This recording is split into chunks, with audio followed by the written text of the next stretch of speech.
pretty much all the verses that we've covered so far, everything we've covered so far, Prabhupada in every purport, he bashes the impersonalists, he bashes the Mayavad philosophers. Actually, let me move this here so I can see you better, actually. Yeah, I think it's better on the top. Right? He bashes the impersonalists, even his own pranam mantras. Nirvishesha Sunyavadi Pastatya Deshatarine. So this is Srila Prabhupada's mood. So as student, we should be in terms of his mood and mission, we should be able to study these things, reflect, and also see how they apply without being disturbed.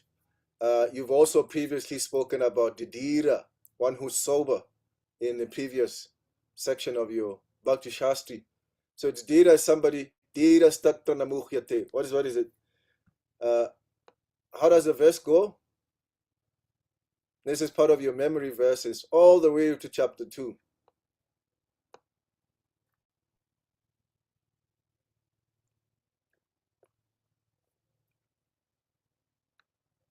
Matra sparshas tu konteya, shitoshna shukka dukkada, agama apayino nityas, tim takshat bharata.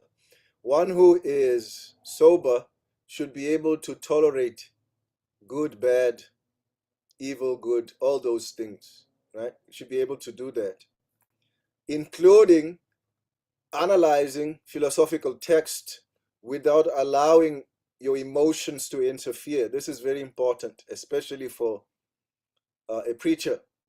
One should be able to study the Shastra and not allow the sentiments to interfere. So this is one of the goals. I gave an example when we started this module how there was a Brahmana who came from Bengal to go visit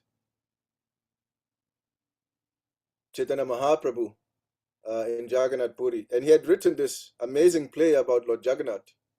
And when he got there, he showed it to the General Assembly of Devotees, and they praised him very, very well. They were very happy. This is wonderful. This is beautiful writing. Bravo, bravo, Jai Prabhu, Jai Prabhu. And so he wanted to present this play to Sri Chaitanya Mahaprabhu. And so to get to Sri Chaitanya Mahaprabhu, you had to go through Swarup Damodar, Shri Swarup Damodar. So that's what happened. Shri Swarup Damodar read the play and he got really upset. He said, this is Mayavad philosophy. You are not glorifying Lord Jagannath. Actually, you are criticizing. This is offensive. So one can ask, how is it that the general devotees were not able to pick up what Swarup Damodar Prabhu did? So this is part of our study. So earlier in the week, I posted I asked a question. And then this is also part of our Shastric study, because in this 8th chapter, Krishna speaks about what is temporary and what is eternal. I'm sure you've already read ahead, so you know Krishna makes distinction between what is eternal and what is not eternal. So I asked a question to devotees earlier this week with a desire to come and bring it here so that you all can, interrogate it. One second. Okay, we're good. That's Shastric study. And remember, Shastric study means that you're able to look at the truth without allowing our emotions to interfere. It's like whether you like something or you don't like something should not be an influence in your reading of the Shastra. So I asked this question. How do we distinguish eternal Siddhanta from cultural assumptions when applying Shastra in a global movement? You also are very aware, and as I mentioned at the beginning of the unit, I'm not going to beat around the bush and hide things. There's social media and there's things out there that even though you may not speak about them publicly, everybody speaks about them privately. We know recently the GBC released a statement. I don't know if you got it there in Africa, in West Africa, but here in the South we received it, communication from the GBC about the debate that is been going on for quite a while in ISKCON. And the debate centered around, should females be gurus? Should Mataji's in our movement be gurus? So that is the question that has been debated. So now there's various groups, but there's two primary groups when it comes to this particular approach. And again, we are not taking sides here. We are analyzing, right? And we take out whether you like or you don't like this group. This isn't about that. It's about Shastric study, because Krishna speaks about what is eternal and what is not eternal. So that's our focus. I just want you to keep in mind that the focus. So, and the JBC in their response, they said that currently, let me try and find the actual letter and read it to you. Just bear with me 1 second. I know I should have prepared it earlier, but it just occurred to me now. Okay, let's see. It should be.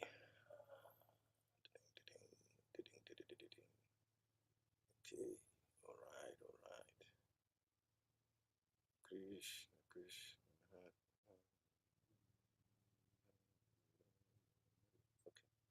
Okay. I found it. Oh no, this is.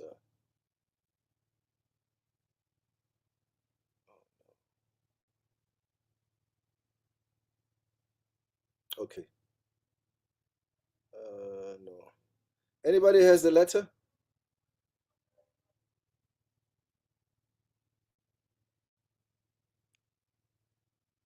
Uh,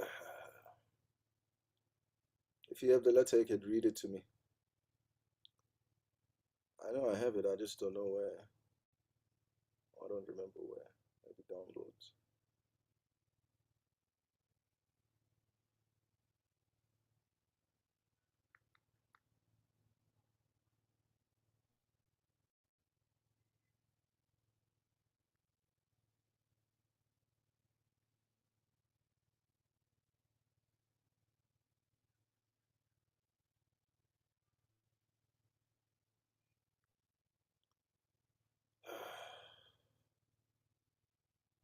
Can't find it.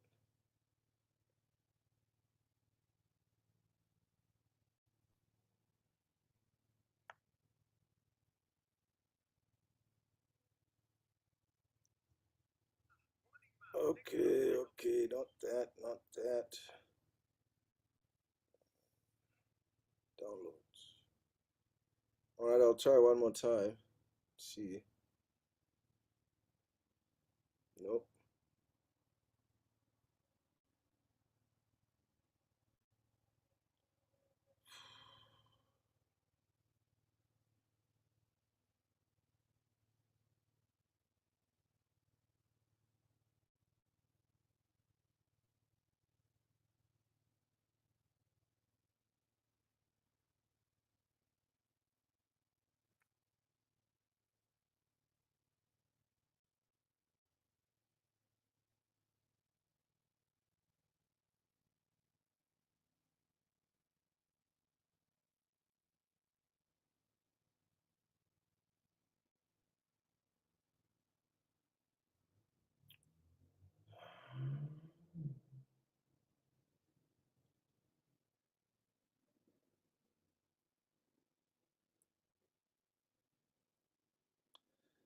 Okay, I think I'll look for it some other time.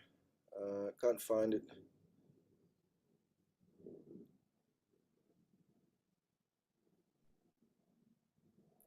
I know I have it somewhere.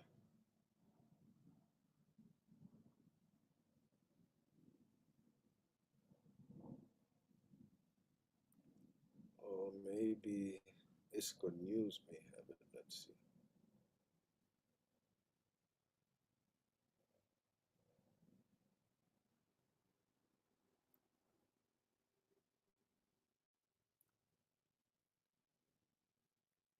Thank you for your patience.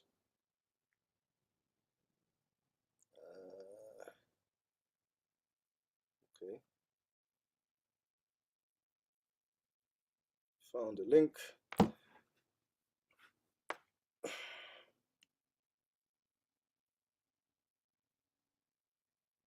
Okay, I'll read it. I'll read the GBC communications to you.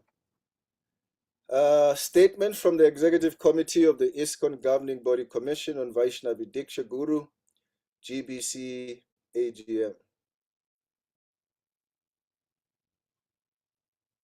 Whereas the GBC ISKCON IB Joint Committee was given the responsibility of suggesting to the GBC a way forward to resolve the issue of whether Vaishnavis can take up the service of being Diksha Gurus in ISKCON. Whereas this committee has since then discussed and deliberated Vaishnavi Diksha Gurus, VDG, and various connected issues to arrive at a way forward. Whereas many highly qualified ISKCON Vaishnavis have done and are doing commendable service under Srila Prabhupada's guidance and protection in the mission of Lord Chaitanya Mahaprabhu. Whereas the GBC-IB committee concluded that the role of a guru in ISKCON needs to be further examined and clarified in relationship to Srila Prabhupada's position, the managerial system that Srila Prabhupada established, the guru's disciples, and other devotees in ISKCON. Whereas to conclusively determine who is qualified to take up service of leadership in ISKCON, it is necessary to first determine what the parameters of that service are and the necessary qualifications required to perform it. Whereas not only scriptural study is required for different parties to come to an agreement on such an important issue, but also continued discussion between concerned open-minded leaders who have mutual respect for each other. It will be helpful if underlying issues which are obstacles for the successful conclusion of the issue be recognized and attempts to resolve them made. Whereas the GBC-IB committee's discussion and deliberations, the committee can now present a way forward to resolve this issue. The committee's proposal was arrived at after an examination of Srila Prabhupada's instruction, Bhakti Sastri student, and example, as well as after consultation with various ISKCON committee leaders and scholarship. Guru, Sadhu, and Shastra. Resolved, 1. There should be an ongoing discussion on Guru Tattva based on Srila Prabhupada's teachings and examples among qualified devotees in ISKCON. Details can be discussed further. There should be a system to give more recognition and spiritual authority to certain qualified Shiksha Gurus within ISKCON. 3.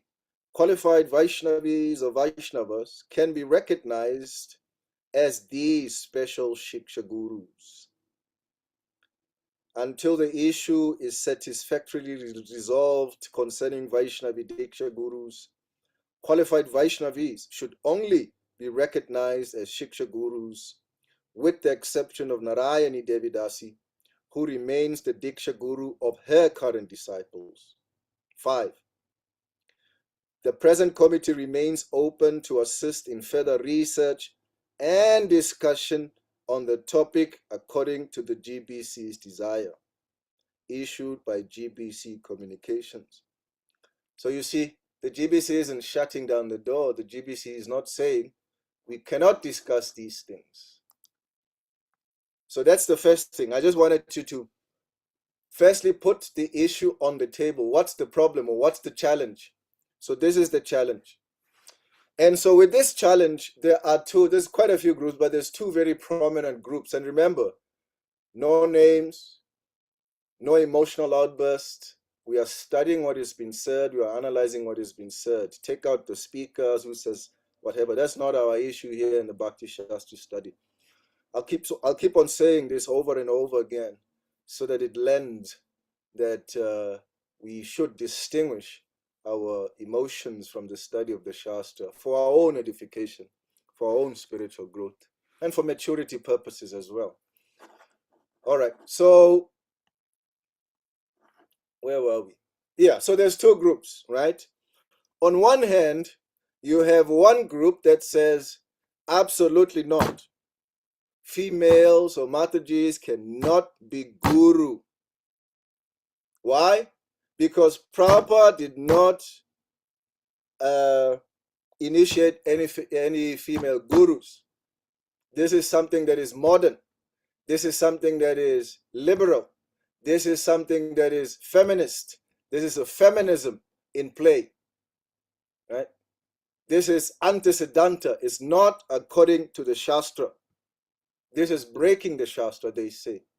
And they present lots and lots and lots and lots of evidence. There's definitely evidence that they present. So that's one side. And then there's another side that says, what is this? There is a precedent. There's examples in our movements where Matajis became gurus. They give examples, right? And they give examples of how Prabhupada mentioned time, place, and circumstance. Why don't you take those into perspective? So they also have Shastri quotes, lots of them.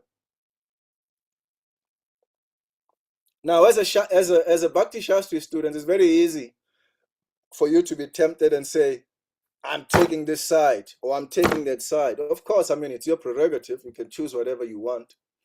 But if you are going to be a teacher of these Bhakti Shastris, if you're going to preach to people, you need to be sober-minded. Right? You remember, you discussed this in the first part.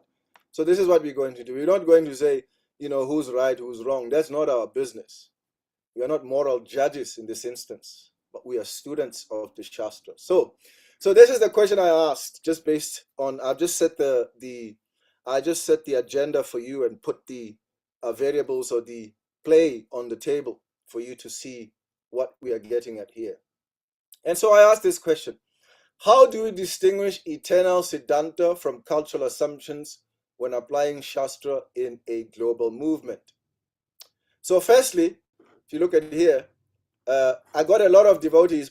Most of the devotees that were responding to my questions, they did so privately. It's something that was very interesting. I got lots and lots of phone calls, lots and lots of messages, from Mauritius to Sweden, Europe, pretty much Europe, South America, North America also. I had devotees calling me, asking me, what do you mean by cultural assumption? What do you mean by eternal Siddhanta? So which was nice, because it means that the devotees were actually thinking about this. And I framed the question in a way that devotees could understand. This is a reflection.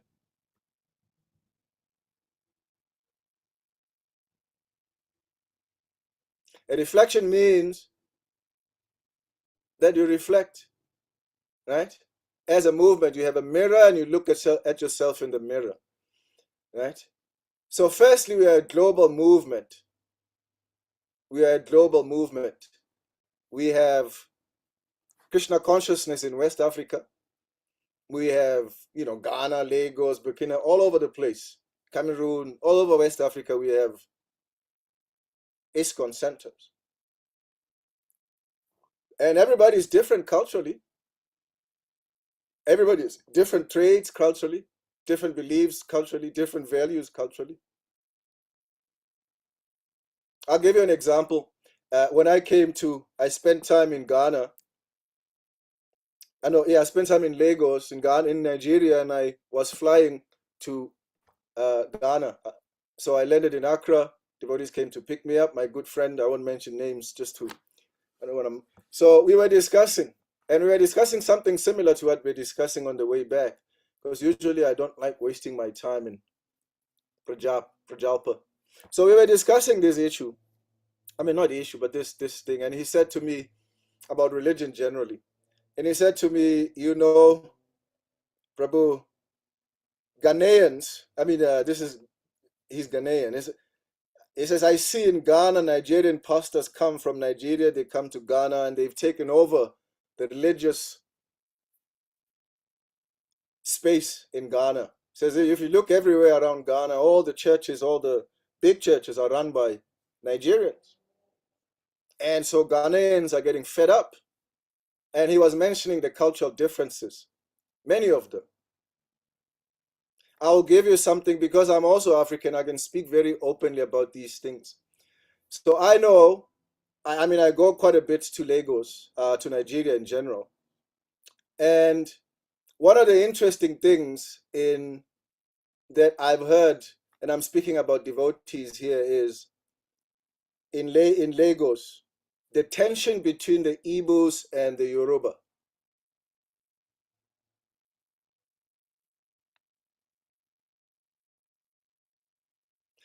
I've had devotees having nothing kind to say about each other. The Igbos have nothing kind to say about the Yorubas. The Yorubas are like this. And then the Yorubas would say the Igbos are like this. Come down here in the south, same thing. Same thing. You have the Zulu people and the Xhosa people. They come from the same tree, the same Bantu tree, the same Nguni tree. But there's battle. Zulu people have this idea that we are superior. Xhosa people think that we are superior. We gave birth to the Zulu people. And they have nothing kind to say about each other. Now take Krishna consciousness and bring it into an atmosphere like that. How do you play around? How do you make this happen? So this on the African continent. Then you go, let's say in America, right? In the US, Canada, and in Europe. They have similar issues that we do, but slightly different.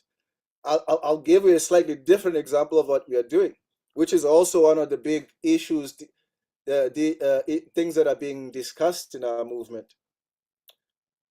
One group, let's say, would say that food, clothing, dhotis and everything, sari, and all the aesthetics, that is Krishna consciousness. That is what Prabhupada gave us, and that's what we should accept. Raghupati, put your camera on, please. That's what we should accept and continue with. And then, so that's one group. Like, again, we are not taking any side, who's right, who's wrong. We are looking at paradigms, how people see the world. The psychology that's underlines or is very subtle, is moving in some of these things. And so that's one group. We should, the dhoti, sari, everything, that we should just take it as it is. And then you have another group that's saying, what are you talking about? I'm American. Why should I wear sari? That's an Indian dress. Why should I wear a dhoti? That's an Indian dress. And you say that a dhoti or a kurta is, or like halava, for instance, this is one of the arguments that they give. You say these things are Indian, but actually these things come from the Muslims. The Muslims came, the Muslims came and they colonized India for 1,000 years. And so this one group saying, what you are accepting, including the architecture, including this and that, all of this is Indian, is Indian. And Indian means ethnicity, means Hinduism. And I will not, they're saying this, when I say that's them talking, I will not take to and participate and be an American Hindu. I'm a white American. I'm proud of being American. So why should I take to something like that? So you have these tensions that are there, they are real. Or I'll give you another example that will hit a little closer to home. Now recently, and I'll end with this and then go on. Recently, the GBC, last year I think, they sent out a communication that there is now an RGB, right, the regional governing body for Africa. So some devotees were surprised. Oh, when did this happen? Who was consulted about these things? And then when the names of the people came, and then you can find this in Facebook, what I'm talking about, it's no secret. And then there was a lot of backlash from West Africa. And the backlash was, why does it seem like West Africa is neglected when it comes to positions on the continent? Why is it? Because at that time, most of the positions were occupied by South Africans and Kenyans, mostly. And a little sprinkle of Ugandans here, maybe here, like that. So the West Africans were up in arms. And you know what they said? One devotee said to me in privately in confidence. He said, "This is the South African mindset. They want to come and colonize West Africa. We will not allow that."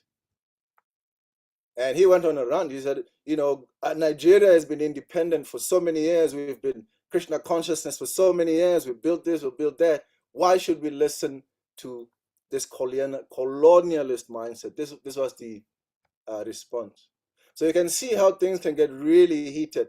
Again, here we're not, we're not saying anybody's wrong, anybody's right, but I'm showing you how the tensions can arise because of cultural assumptions.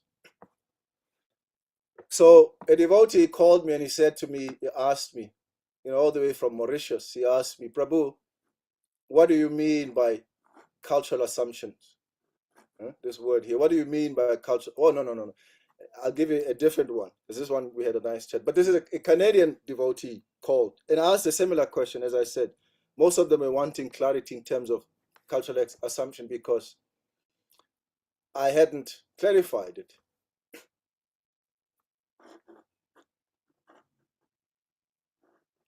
So I picked up the phone, and the first thing he said was, "Prabhu, what do you mean by cultural assumption? What is this? What do you mean?" And my response to him was, "Okay, I'm African. This body is African. And I was conditioned to greet. Africans greet everywhere you go, whether it's in the south, in the east, even in the north, the west. When you come across another person, you greet, you smile, say hi, or whatever. We greet. That's the nature of all Africans. We are conditioned like that." And I said to him, because I said, "Hare Krishna, Prabhu," and I said this. And I said, whereas you just jump into the issue. You want to talk about what the assumption is without even greeting me. That is cultural assumption. It's not that he's wrong. I'm sure he was really excited about discussing this with me. But he did what many North Americans and what many Europeans do. They just cut to the chase, they say. And so this is an example. So what do I mean by cultural assumption? By cultural assumption, I mean from cultural, or let me read this. How do we distinguish, like this is reframed, how do we distinguish eternal Siddhanta, the essential conclusions and practices of bhakti, from cultural or social forms that may look different across time, place, and circumstance? So this is what I asked. And I summarized the responses for you. Just 1 second. 1 second.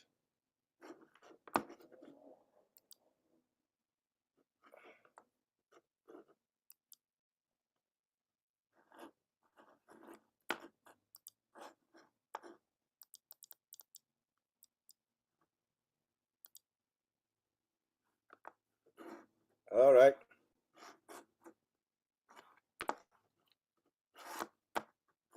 I had to remove something there. Excuse me.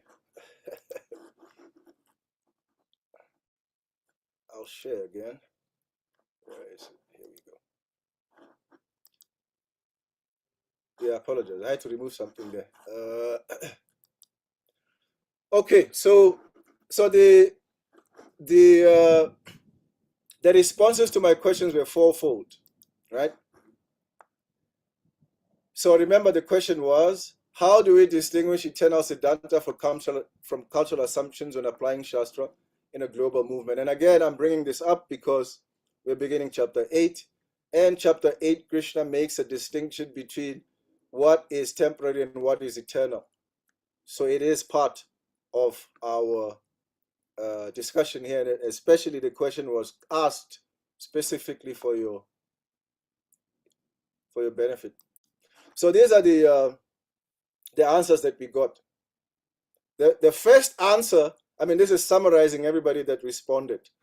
The first group says it's authority-based. Follow the Mahajans, don't speculate. Just accept what Prabhupada has said, apply it, and move on. Don't speculate. And a category B of devotees, they say, no, what are you talking about? There is nuances in Sampradayas, right? Many practices vary across. They gave example of even within our Gaudiya Vaishnava traditions, how things have changed, right? The change of dress and all of those things. So that's another group.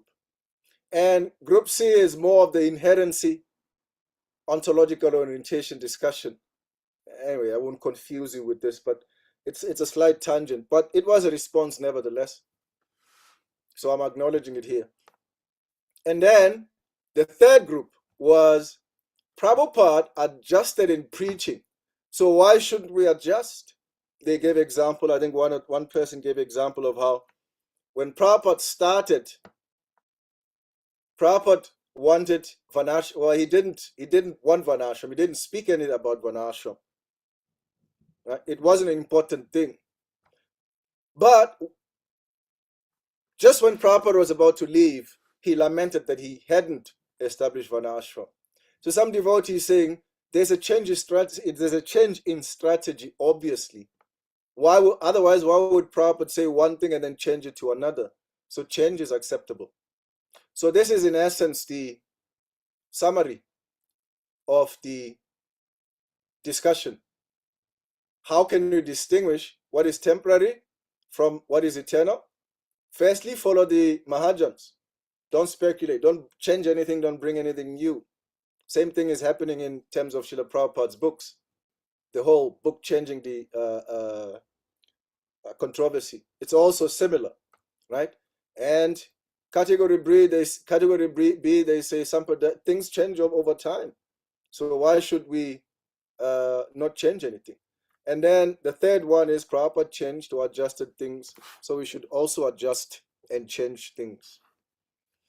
So what I'm going to do now is I'm going to see if there are any questions in relation to what I just said. And then we'll take a short break and then come back and continue and start chapter 8. So that was me laying the foundation for this chapter 8. Now, as you can see, I put on a lot of effort into putting this together. This takes a lot of time and effort. And so if that effort is not reciprocated, I'm not the one to tolerate in the mode of ignorance and hoping people will come to the table at some point. I just walk away. Onyeka Prabhu? Krishna Prabhu. Yes, sir. Okay. My own is a form of question, like change is constant. And again, is that this issue of Mataji and Prabhuji, either to become a guru or not, or whether a Mataji is supposed to become a guru or not. I think that is supposed to base on what is really what is the qualification, what can make what is the qualification of a guru, irrespective of gender. If Mataji meet No. Let me interfere there. Let me just cut in there. This is the reason why. This is the reason why I kept repeating over and over why we are studying this from a Shastric point of view. Okay. We are not studying this to find fault with one group or the other group. That's not our business. You can hold your views fine privately, but this is not the platform to voice your your views on these things. The point that I'm making is one group is saying this, the other group is saying that. Understand and identify the differences.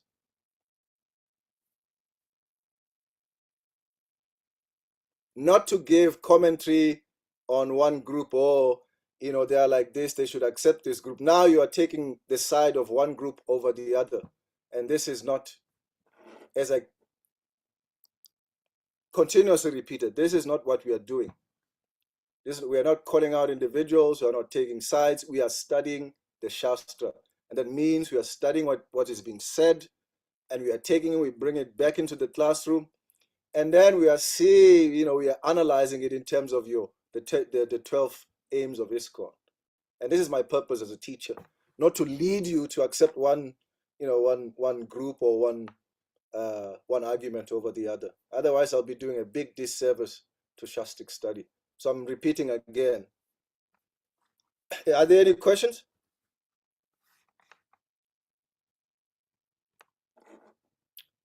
Okay, there's something in the chat there. I don't know what is it saying. I think one thing I should also do maybe next time, I'll join in with another phone, because it's hard for me to do some things. Yeah. Okay, if there's no questions, it is now 1:30. We can meet again at 13:40. So it means in 10 minutes, or 8 minutes, really. Thank you very much. Oh, there's a question. Balabhadra Prabhu. So can I request that after you've asked your questions and you've satisfied yourself, you can put your hand down. Unless Onyeka Prabhu, you still had a follow-up question, then it's fine. Balabhadra Prabhu. Hare Krishna. Hare Krishna. Go on. Go ahead. Just to appreciate, no question, just to appreciate it's clearly no discrimination in ISKCON. I just enjoy your lecture, that's all. Thank you, Prabhu. Yeah. Hare Krishna. No discrimination, I'm enjoying it. Very, you are basing on the sole platform. Then no discrimination. I'm enjoying it. No discrimination of nation or anything. I'm enjoying it, Babuji. You are really, I'm just here something I never heard before. That's good. Thank you, sir. And Thank you. Hare Mm. Krishna. Much appreciated. Now let's take a break. We'll be back at 12:40. Thank you.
Okay, so I was just thinking just now that to satisfy Bhakta Onyeko Prabhu, so what we'll do is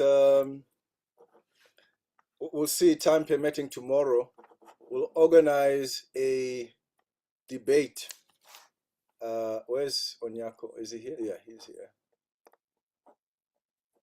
So we'll organize a debate where one group will take one position, the other group will take the other position, right? And then they debate it out, and then we'll switch. One group will take the other side, and the other group will take the opposite side. And we are going to use what we've been discussing, different arguments or points, and then apply them here. So that'll be the idea, so that Onyeko doesn't feel left out. He obviously felt very passionate about this subject. So I think, what happened?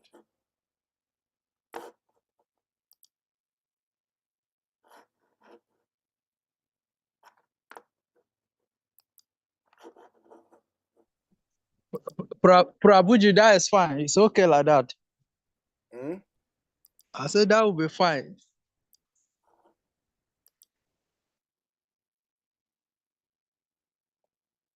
Okay.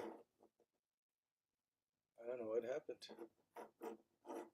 I lost. Okay, here we go. All right. So we'll do that tomorrow. Okay, so where's my guitar? Somebody can read. Let's see, where do we start?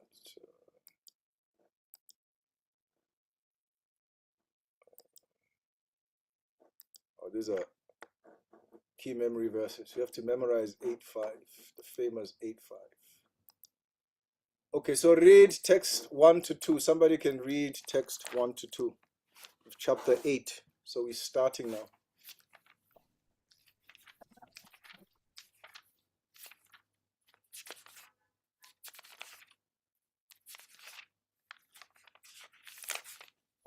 Hare Krishna, Prabhuji. Is it the purport? No, just the English. The purport you have to read on your own. Okay.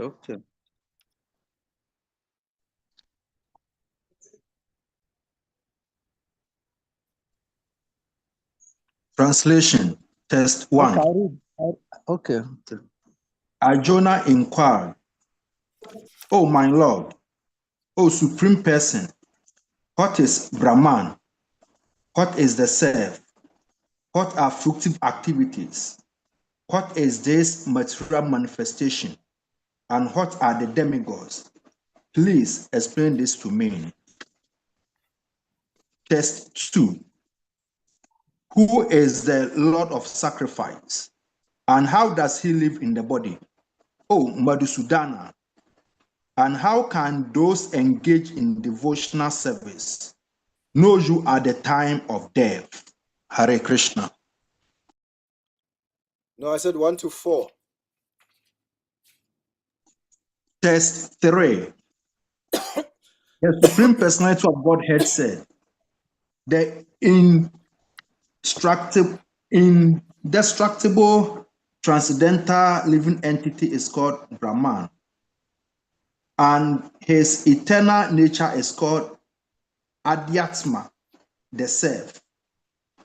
Action pertaining to the development of the material bodies of the living entities is called karma, or fructive activities. Text 4. O best of the embodied beings, the physical nature, which is constantly changing, is called Adibukta, the material manifestation.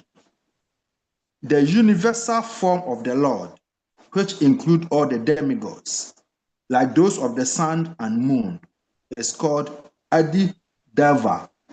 And I, the Supreme Lord, represented as the super soul in the heart of every embodied being, am called Adi Yajna, the Lord of sacrifice. Hare Krishna, Prabhu. Thank you, Prabhu. So as you may recall, Krishna introduced these concepts. If you go back to chapter 7, text number 30, Krishna says, those in full consciousness of me, who know me, and this is how he started the chapter again, remember. He's telling Arjuna, listen carefully as I explain to you how you can be situated in this consciousness, right? And then after explaining how Arjuna can be situated in that consciousness, Krishna says, those in full consciousness of me, in other words, those that are situated in the process that I've just described to you, who know me, right? There's a few words you need to adjust to underline there. Krishna said, who know me, who know me. So knowledge of Krishna is important. Again, Krishna consciousness is not just that sentimental. So I'm wondering why Bhakta Elvis and Raghupati Das don't have your cameras on. What's the reason? Even if it takes us the rest of the class, that's fine with me to discuss this again. So I want to know the reasons why you turned your cameras off. Hare Krishna Prabhuji. Especially without explaining yourself. See, this is also the difference between mindsets. Me, on one hand, I'm expecting when somebody is turning off their camera, they'll send me a message, Prabhu, I need to run to the toilet. I'm going to switch my camera off for 5 minutes. Right? Oh, Prabhu, I'm having this issue. But here, it just seems it's a culture. You can do stuff without explaining yourself, and as a teacher, I should just ignore it. But I'm sure by now you've noticed that I don't ignore things. So what was your reason? Hare Krishna Prabhu. Yes. Yeah, Hare Krishna. sorry, my battery was down. I took excuse from you that my battery is down. I just want to power my phone, then come back online. I'm just coming back. As you're speaking, I'm just coming back. So I just opened my camera. If you check, you see I'm just joining now again. Oh, you sent a message? I sent a message before now. If you check on the chat that okay, my battery is down. All right. So I'm just coming back. Just boosted my battery a little bit. Thank you, Bhakta Elvis. And I apologize for assuming that you hadn't sent a message. Somehow I can't access the message. I apologize for that. And thank you for your explanation, for sending the message to explain why you were not there. Raghupati, what was your reason? Please, when I press the comment where I should type that, because my battery was down, now it's even 11%, is on charge, I'm still using it. And when I press on the comment section to give some comments, it freezes. And also when I'm about to press the vocal side, it also freezes. So I get difficulties in coping. So why didn't you tell me? Why didn't you send a message, Prabhu? I'm having some difficulty. This is, you know what this is called, Raghupati? It is called impersonalism. It's the same sub when you're sitting with somebody at the table and then they take their phone out and then they start scrolling while you're sitting with them. They're not, they're answering their phone. They're not saying, Prabhu, I have to take a call, or Prabhu, I have to send the message. They just sit there and then just start crawling. We have to get rid of this culture. We have to explain ourselves. In a cultured society, you have to explain, especially if in a setting like this, for communications to be, in order for us to be on the same wavelength. It's important. I sent a message at about 11 o'clock to John Mastami, explaining to him in a meeting I can't make 8:30. 11:30. Right? And she sent me a message to say the same. So I communicated well in advance. May have been 30 minutes in advance, but I communicated nevertheless, out of respect for all of you and your time, so that you don't log in when I'm not available. But some people don't seem to reciprocate like this. All right. Okay, so yes, if you go to text number 30, Krishna says, those in full consciousness of me who know me, the Supreme Lord, to be the governing principle of the material manifestation of the demigods and all methods of sacrifice, can understand and know me, the Supreme Personality of Godhead, even at the time of death. So Krishna has introduced quite a few things, as you see there in the purport. Adi Buddha is introduced, Adi Daivam is introduced, Adi Yagya is introduced, Kali at the time of death is, or Prayana Kali at the time of death is introduced. So Yukta Chetas, their minds engaged in me. So Krishna is setting up the scene for chapter 8. And of course, as Prabhu has just read, Krishna begins to answer Arjuna's question. So in this chapter, Krishna answers Arjuna's question and discusses yoga principles and pure devotional service. Notice that a distinction, right? He's discussing yoga principles and pure devotional service. I didn't lump it into one thing, like yoga principles and pure devotional service. The distinction matters. Arjuna inquires about the 6 terms Krishna used at the end of chapter 7. We just read those. In verses 1 to 4, Krishna answers Arjuna's first 7 question, which is, what is Brahman?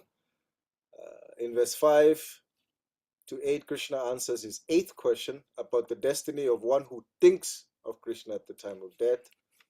And then Krishna explains that one must practice devotional service, or practice to remember him while performing devotional service. And in this way,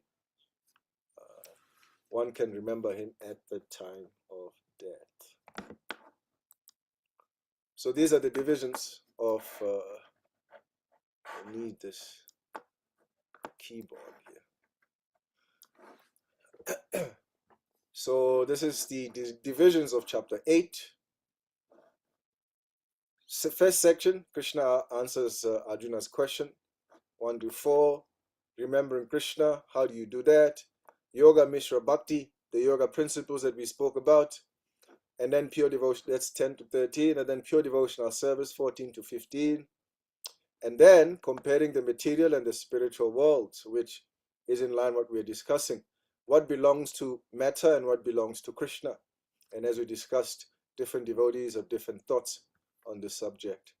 And then finally, the last section is the supremacy of devotion in attaining the Supreme. And here you'll see that whilst everybody, devotees may have different views and different ideas and opinions, but when it comes to the supremacy of Krishna, nobody's in doubt. Everybody is on the same page.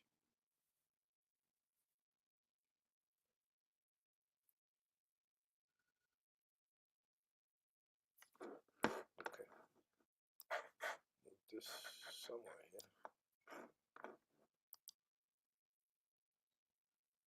So in text number 1, Arjuna asks those questions. Who is Adideva? Right? Who is Adideva? He asks whether Adideva, or the governing principles of demigods, refers to the Virat Purusha or the demigods itself. Who is the Adideva? Who is the original demigod? Or who's the original god? Is it the Virat Purusha or the demigod themselves? He's asking. And then, in text number 2, he asks, who is the Lord of sacrifice and how does he live in the body, O Madhusudan? So you have to keep track of these questions because they are likely to come up in your exams. What questions? Some or all the questions. How does, what questions did Arjuna asks and what do they mean?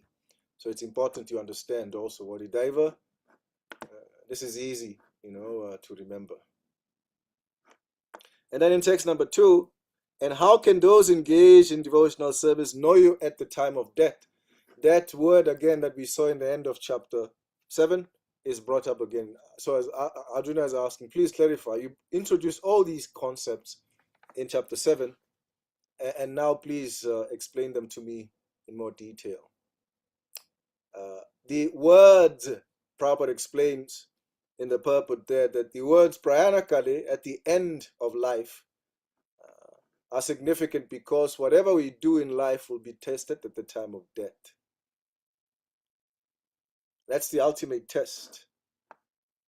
And remembrance of Krishna comes from cultivation throughout one's life. It's not a last-minute thing. So it's practice. And you'll see when you get to chapter 13, I won't be teaching you chapter 13, somebody else will be teaching you.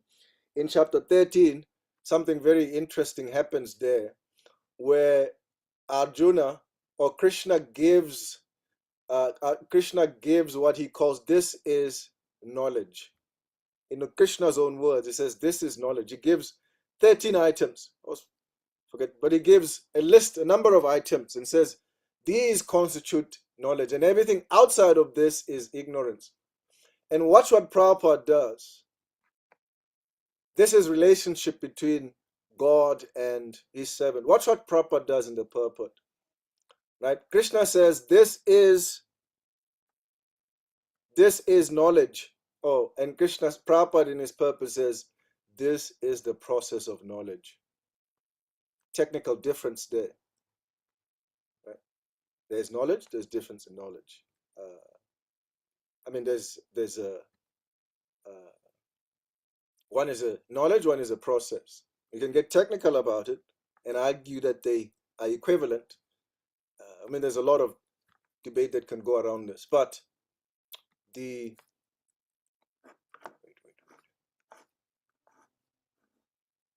so ultimately the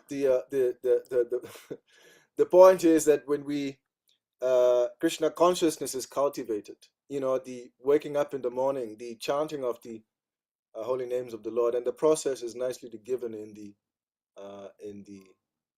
nectar of devotion.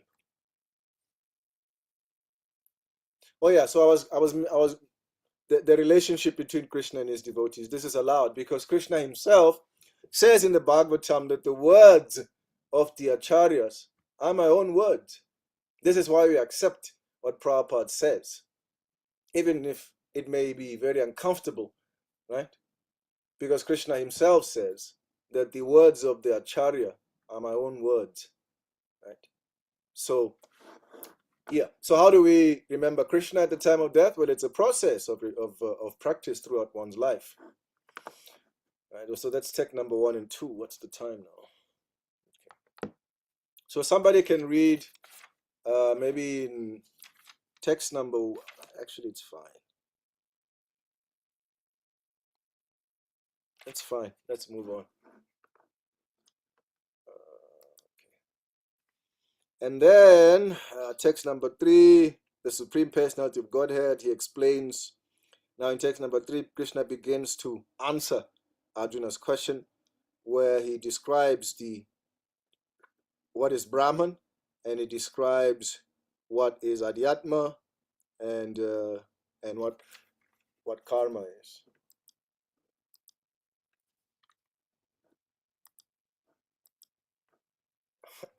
This was supposed to be 3 and 4.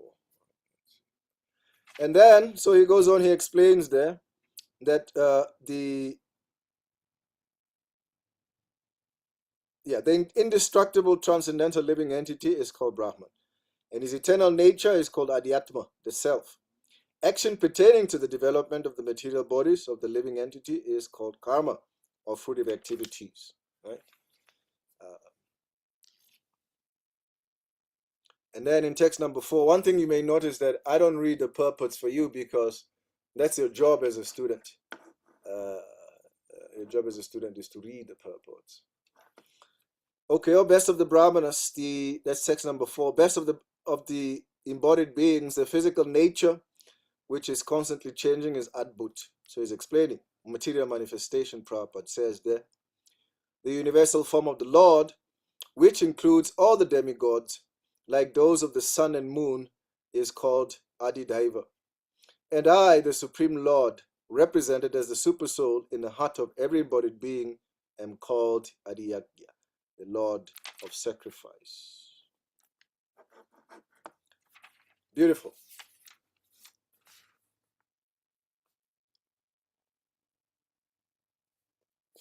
Now listen to what Prabhupada says in the purport, right?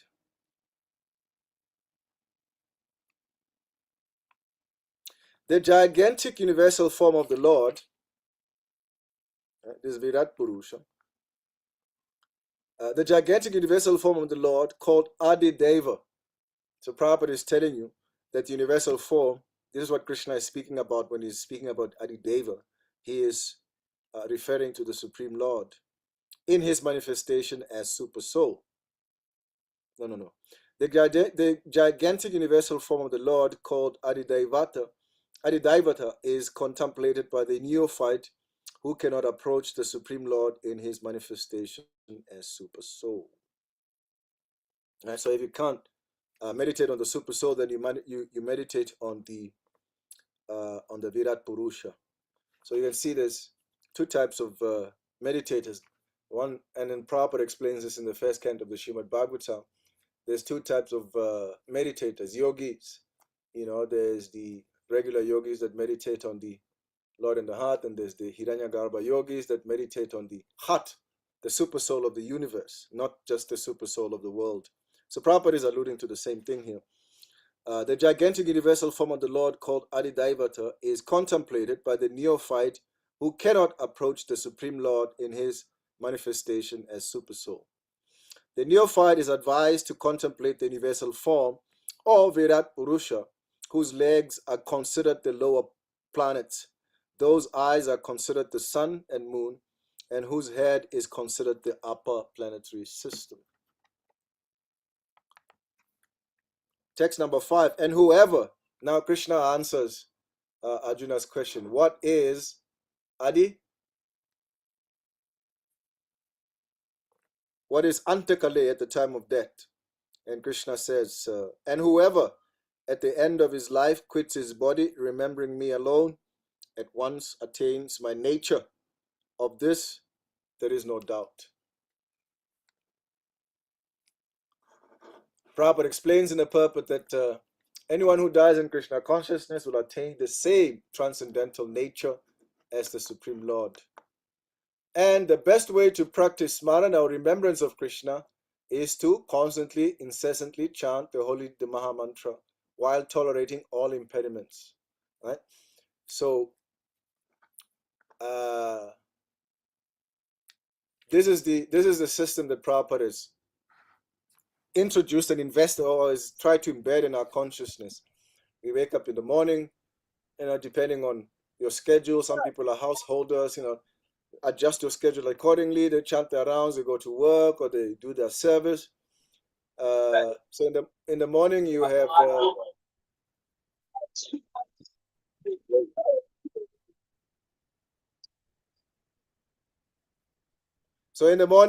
the morning program. You do your daily activities during the day, and in the evening you attend the evening program. There's always Bhagavad Gita class in pretty much every temple in the evening, especially in West Africa. It's it's part of the tradition that the evening program. So you come, you do your service, and then you do the evening program, then you go home. So this is called the sandwich program. The sandwich program, and the sandwich program means you have spiritual practice in the morning. You have spiritual practice in the. Look this thing. Look this screen. Look this screen. You see am? Are they class here online? Let me make this block phone. Come here. I no go fit carry the class, the climb up. What you want me guys play? Mama, if you help me tell you, don't be blow me airport. At this class, all my colleagues don't leave me come on here. They only make only me there and at this class, what I do? Man, carry the class, climb phone.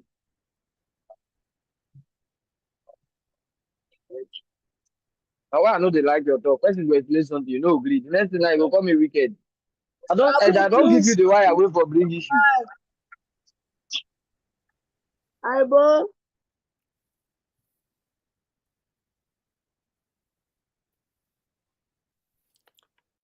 All right. So in the nectar of devotion, Srila Rupa Goswami describes this process. It's called sadhana. Sadhana means practice, and sadhaka means practitioner.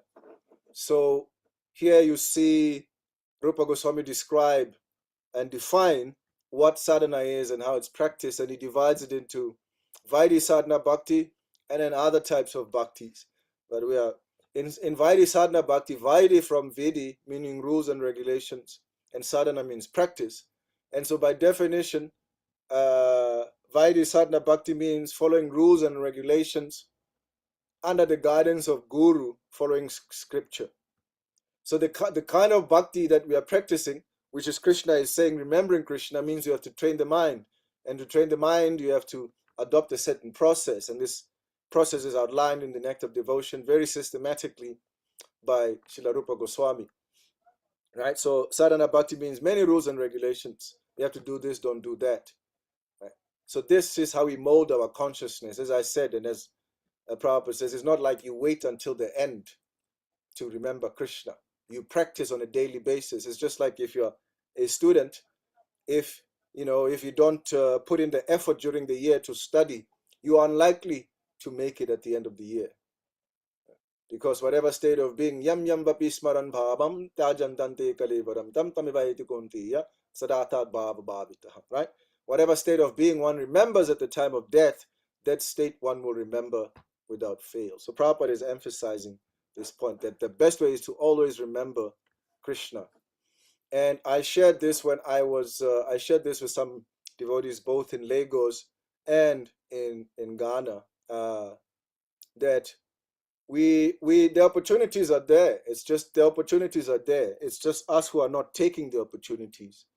In Ghana and Accra and Media, you have beautiful deities, Radha Shama Sundar, Radha Shama Sundar.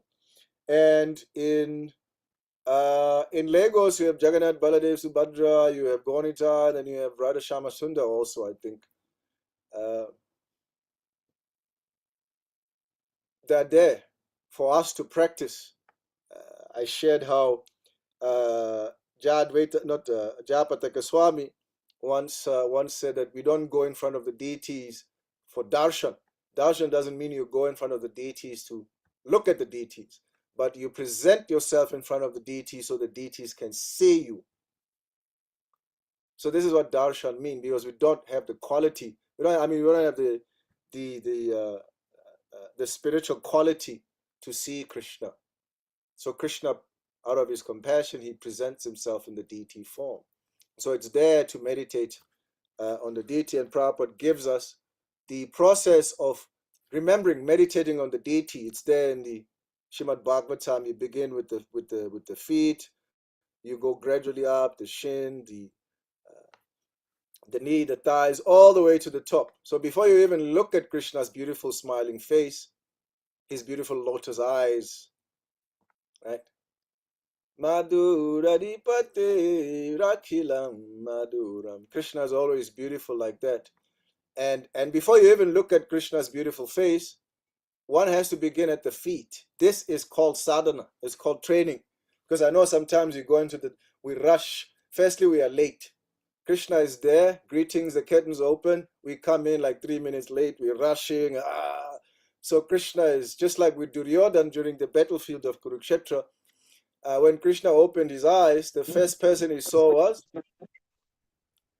Arjuna. Arjuna. Even though Duryodhana was the first one to arrive and was sitting next to Krishna, but Arjuna positioned himself in such a way that Krishna could see him.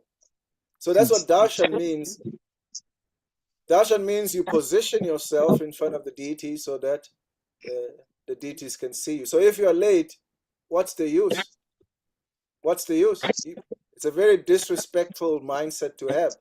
And if it's not corrected, you see, I mentioned this. I was very angry in Ghana. I spoke about this. Very, very angry. I apologize afterwards. But devotees will come late for greetings. Yeah, they trickle in. Even sometimes there, they just walk in like there's no, there's it's okay. And then, because after greetings immediately is Guru Puja, devotees are nowhere to be found. They only come for class. And I was telling him, how can you miss the most important part of the morning program, which is Guru Puja? You can't miss Guru Puja. That's the main part. That's where we worship the Guru, spiritual master. Shri Guru Charana Padma Kevala Bhakati Sadma Bandon Mohe Sabadana Mate Bandon Mohe. I mean, this is glorification of the spiritual master. The person, this is the person who brought Krishna consciousness from India to the West, who went through so much difficulty. And when it's Guru Puja, we just walk in at any time. Very disrespectful. So sadhana means you have to position yourself in such a way that you receive the mercy of the Lord, because the Lord's mercy is always flowing. Prabhupada's mercy is always flowing. So this is what darshan means, right? So you meditate on the deity from the top all the way to from the bottom to the top. And then what happens? I shared, please mute yourself. Please mute yourself. This isn't helping when you have like two people speaking at the same time, because somebody doesn't have their camera, the audio muted. So that's the way of meditating on the deities, from the feet, all gradually, and then you look at his face, because devotees, both in Ghana, in Ghana and Lagos, you have some expert pujaris there. We have devotees that have so much devotion that they beautifully dress the deities. It's beautiful. And they do all their service. They do their service. So it's up to us to come up to there and then do our part in having darshan and be respectful. So these are outlined actually in the Nectar of Devotion, where Srila Rupa Goswami gives the actually practical steps one can take to situate oneself in this transcendental consciousness that Krishna is speaking about here, and then Prabhupada is mentioning here. So yes, and then so what do you do, right? When I was doing the deity worship course, the one that's now it's more developed, but the ancient one, because we were like one of the first devotees to. We were like the guinea pigs of the deity worship course at the time. I'll never forget what Jananivas and Pankanjangri Prabhu said to us in the class. They said to us, being a pujari is a privilege. You have the deities that many devotees are desiring to share and dress, and they don't have, either whatever reason, they can't do it. And you have that opportunity to worship the deities.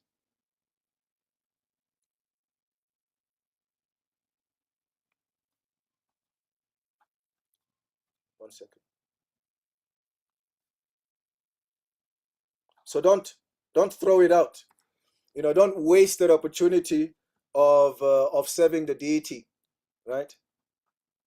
And he said this. He said, everybody knows. Any pujari, anybody knows. Every pujari knows. I don't know if she's not here, but every pujari knows that when you walk into the altar, you are actually walking into a different world. It's not the material world. The altar side is not the material world. And when you walk into the altar itself, you can feel the energy. Of course, if you do that every day, you might not, it might just be like a fish in water. The fish doesn't notice the water, but it's there. So if you walk into any deity department, you feel it. So Jananivas Prabhu. Jananivas, please let me continue. Please do not interrupt when I'm giving the class. At the end, I'll all ask for devotees' input. That's the system. Kindly follow the system. Let me finish speaking, and then I'll ask for questions, and then you can jump in there. All right. So the So now I've lost my train of thought. So they said this. They said this. You said that you walk. That consciousness that you have, or that you have when you are on the altar addressing the deities, that consciousness you have to take with you, and pujaris would know what I'm talking about here. You should take that consciousness with you when you go outside the temple premises. Because he identified a very subtle psychology that the pujari can do very nicely, dress the deities and be in good consciousness. But when they walk out of the altar, they start fighting with other devotees, or they behave in improper ways. What's the use of worshiping the deities, they were saying. So the consciousness, that powerful consciousness that one experiences in the temple, on the altar, we should take it outside.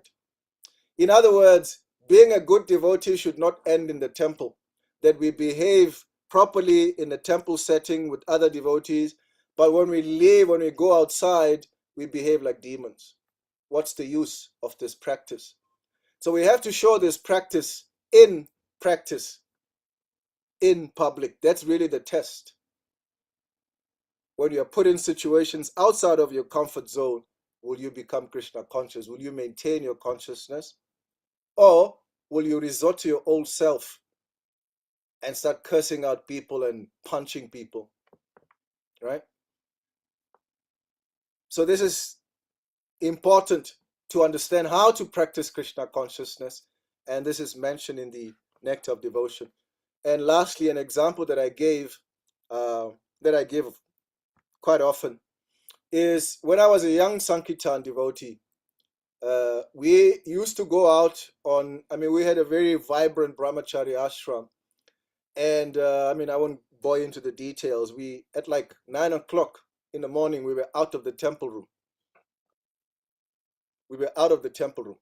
And Bhakti Chaitanya Swami had this thing, 16 a day keeps Maya away. And I can testify to that. It's a very, I like how Maharaj put it. He said, when you chant your 16 rounds in the morning, when you go out into the material world, you develop a halo, a protective halo around yourself. And when the material energy shoots its energy or shoots its arrows towards you, they bounce back. Why? Because you have this protective layer.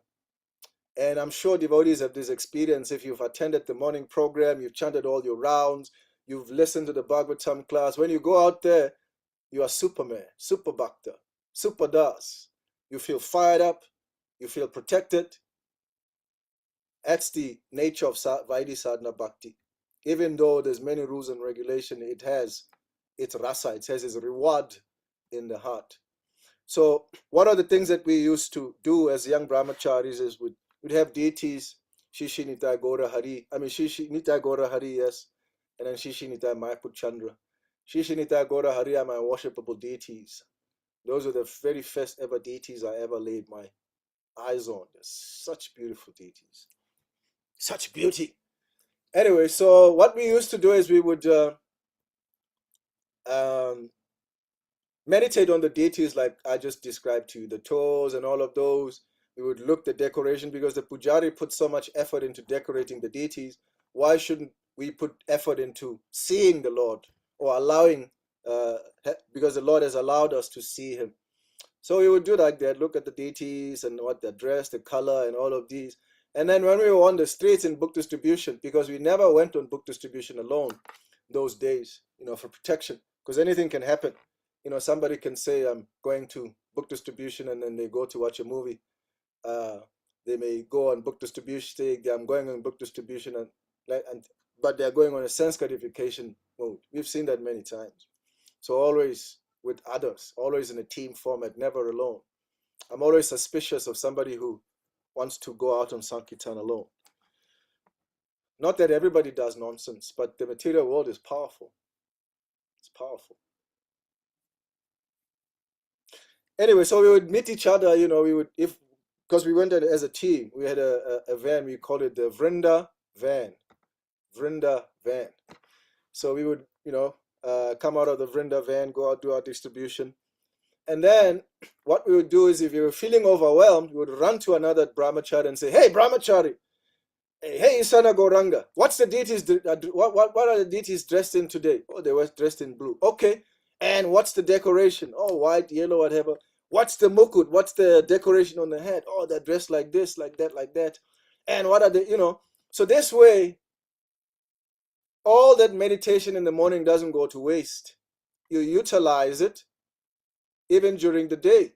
So your remembrance is continuous. Prabhupada speaks about this in the Nectar of Instruction, which you've already done. It describes the different types of remembrances.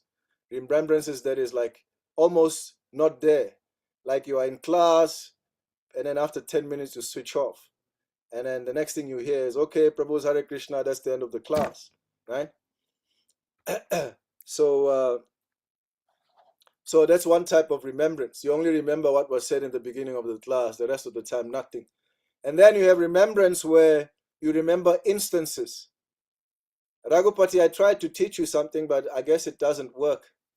That communication is, as a young man, you should know communication is important. If I'm doing something, then I'm saying, please excuse me for a minute, this and that. But that lesson doesn't seem to land home with these devotees. Yeah.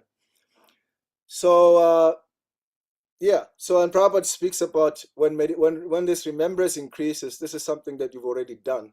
So it's not something new. When memory increases, you don't only remember the beginning of the class, you remember some things that were said in the class. And then gradually, as your memory increases and your hearing increases, then you remember a lot of the stuff. And then at the end, you're like Prahladananda Swami. Anybody know Prahladananda Swami? And many other devotees like him. He knows the Bhagavad Gita by heart, including the purports. He knows the Krishna book by heart. I remember when I was still in the US in San Diego, he came to visit. He was giving the Bhagavatam class.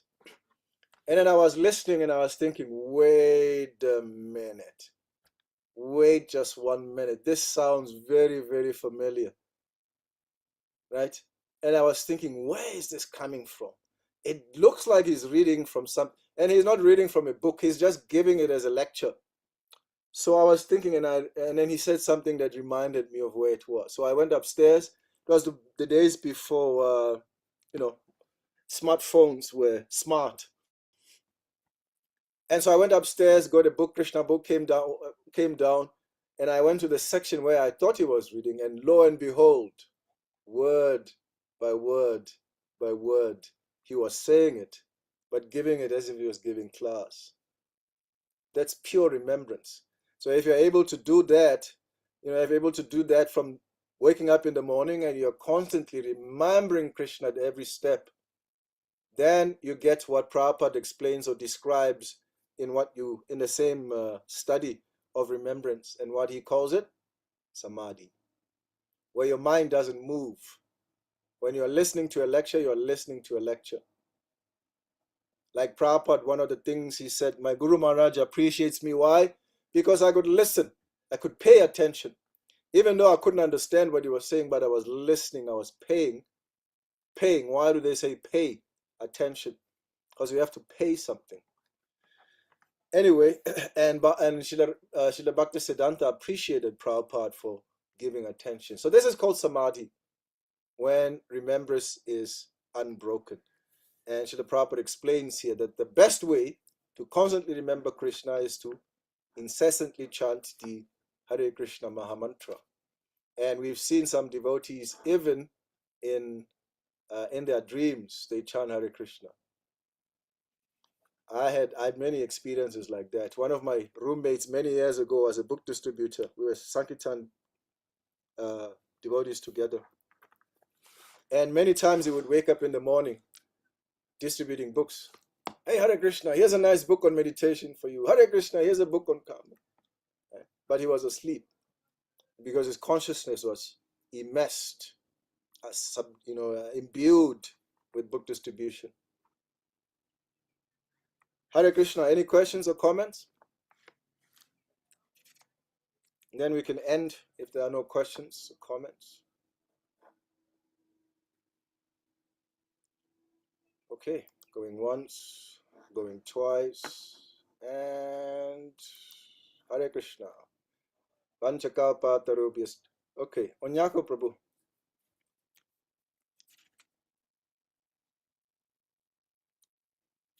You are muted. I can't hear you. Mine is not a question, but I got a better meaning and understanding of samadhi when one have a full, when a devotee's mind is fully for Krishna and unbreakably, whether you are sleeping or you are awake, anywhere you are full of the consciousness of that is Krishna is just your center of life. Hare Krishna. Yes, thank you for that. And yes, this is what we are practicing. This is why sadhana bhakti is important. That's why we try to wake up in the morning, even though it's difficult, right? We try to come and have darshan on time. We try to attend Guru Puja and so on. This is the training that we are doing. So, yeah, we'll get there. You know, we are sadhakas means that we are practicing. Sadhaka means to practice. So, of course, we are not perfect, but by following the footsteps of these Mahajans like Rupa Goswami, will get there beautifully. So thank you, Onyako Prabhu, for sharing that. Yes. Anybody else? I think somebody else had Hare Krishna Prabhu. Balabhadra Prabhu. Yes, Hare Krishna, you had your hand up. Yeah, Chandava Pranam. Prabhu, I wanted to ask a question. Yes, please go ahead, Prabhu. Okay, my question is there a specific training that is supposed to be given to a devotee before he can enter the Oh, altar? I thought Balabhadra was speaking.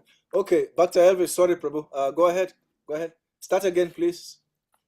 Yeah, Prabhu, I was saying, if a devotee is situated already and maybe you just change your location to some other temple, some other mandir where you don't worship before, is there any other specific or special training that one should take before entering the altar? Not entering as a pujari, or maybe for some service inside the altar. Yeah. I'm not sure if I'm understanding the question, but Okay, Prabhupada my used to question say, is there any specific training or any special training for devotees to undergo before someone can enter the altar? okay. Not a pujari, somebody that is maybe going for a service, a particular service inside the altar. Should he be on that training before that?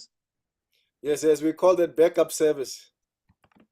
Yeah, we call it backup service. You know, you clean in the pujari room, in the kitchen, you wash. So you are an assistant to the pujaris. Yeah, and that's very important. You have to be trained because pujari, I mean, the pujari area, including the kitchen, is meant only for brahmanas. And brahmana means people that are at least at the bare minimum situated on the mode of goodness, if not on the pure Krishna consciousness. And so the mindset that goes into doing anything has to be of a very high caliber. So people have to be trained. And by brahmana, like I've used the definition here, it doesn't necessarily mean that you have a thread. It means that you are trained to do things properly. E.g., example, touching your nose, you have to wash your hands. That's how I was trained. Touching your mouth, you have to wash your hands. When you are doing your service, you should not let your mind wander. You know, you should be either remembering a Bhakti Sastri verse that you memorized, and you do that throughout the whole day because you don't want to forget it, or you're listening to a Prabhupada lecture, something to keep your mind engaged, right? So training is important before you even touch the Lord's paraphernalia. It's important, yeah. So I think every temple has a orientation for devotees like yourself. Devotees can get trained up, and then they can start doing service. Because otherwise, the consciousness pollutes everything. Somebody touches their nose, and then they go touch the Lord's cups. Or somebody looks at the plate of prasadam, the plate of boga, that is meant to be offered to the deities, and they start salivating. Desiring it. Yeah, that's nice. I can't wait. I'll just have to wait another 25 minutes, and then I dive into it. So one has to be trained not to think like that. So yes, there is training, Prabhu. I think my time is up. It's 4:33 now. I mean, it's 2:33. Thank you very much. Vanchakalpa tarubhyascha kripa sindhubhya evacha patitanam pavanebhyo vaishnavebhyo namo namaha. Ananta Koti Vaishnava Vrinda ki jai. And thank you all for attending here. And please excuse me for speaking strongly. I have very high expectations for myself. But also, especially if you are registered for a course like this, I also have very high expectations of you. Otherwise, you shouldn't really be in the Bhakti Sastri course if you can't keep up with some of the instructions that are given. So forgive me for speaking so strongly, but it is my duty as a teacher to do these things because I've also been trained that way.